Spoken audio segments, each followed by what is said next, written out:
कोरबा जिले के कटघोरा ब्लॉक में स्थित कौशल लॉज में रायपुर के कपड़ा व्यवसायी की संदिग्ध परिस्थिति में मौत होने का मामला सामने आया है। वहीं कटघोरा पुलिस व्यवसायी के अचानक हुए मौत की जांच में जुट चुकी है।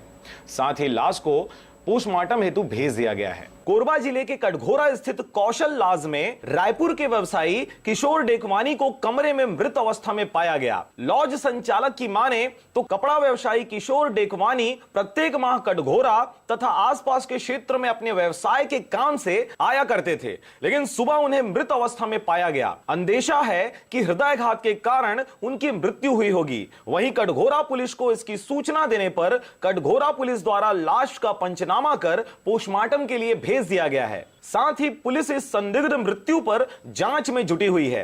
कटघोरा से शशिकांत डिक्सेना के साथ ब्यूरो रिपोर्ट, आरजे रमझाझर।